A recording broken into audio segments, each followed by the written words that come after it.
ស្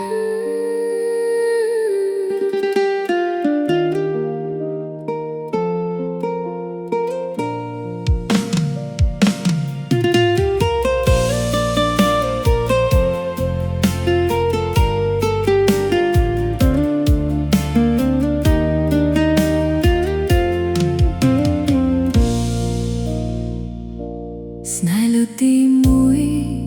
គិតថានឹងបានគង់វង្សតែចុងក្រោយបានសល់តែស្នាមឈឺក្នុងបេះដូងស្នេហ៍លើទីពីរ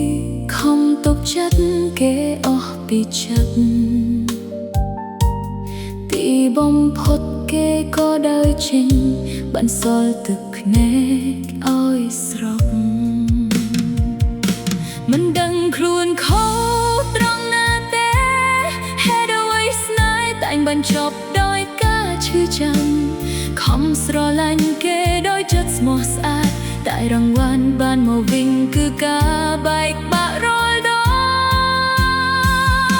ងមិត្តអើយតើវាស្នេហ៍ខ្ញុំហេតុអ្វីជួបតែការយំនោះប្រដែលខ្ញុំស្រឡាញ់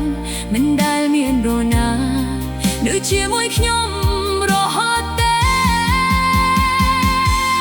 ប្រហែលខ្ញុំជានោះអភ័ព្វស្នេហ៍ស្រឡាញ់អ្នកណា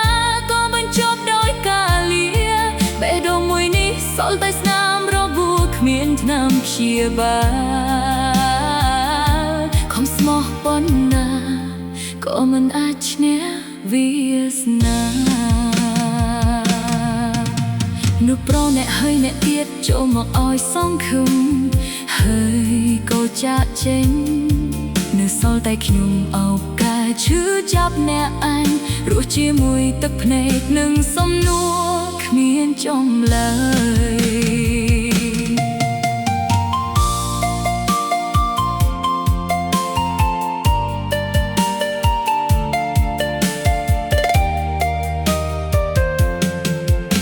សួរថាហេតុអ្វីមិនហ៊ានស្រឡាញ់ទៀតមិនណែនមិនចង់ទេតែខ្លាចឈឺដែររាល់ពេលបើកបេះដូងទទួលបានតែការក្បោករហូតដល់ខ្លាចពាក្យថាស្នេហាជាងអ្វីទាំងអស់ស្នាមយូរណាស់ដែលអ្នកឃើញគ្រាន់តែលាក់បង់ទឹកភ្នែកប៉ុណ្ណោះពេលម្នាក់ឯងទើបហ៊ានញងខ្លាំងឲ្យបេះដូងបានធូរស្រាលបន្តិចបើថ្ងៃណាមានមនុស្សម្នាក់ស្រឡាញ់ខ្ញុំដោយមិនកុហកខ្ញុំនឹងថៃគេអស់មួយជីវិតព្រោះខ្ញុំដឹងច្បាស់ការឈឺចាប់មានរសជាតិបែបណា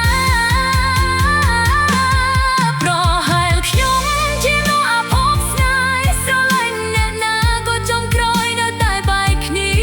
មិនមែនខ្ញុំមិនចេះស្រឡាញ់ទេតែវាស្នាមិនដែលអណាត់បែកដូងខ្ញុំសូមឲ្យស្នេហ៍ឡាក្រោយកុំខ្លាយជាស្នាមរបួសទៀតព្រោះបេះដូងមួយនេះគ្មានកម្លាំងទទួលការឈឺចាប់បន្ថែមទៀតឡើយ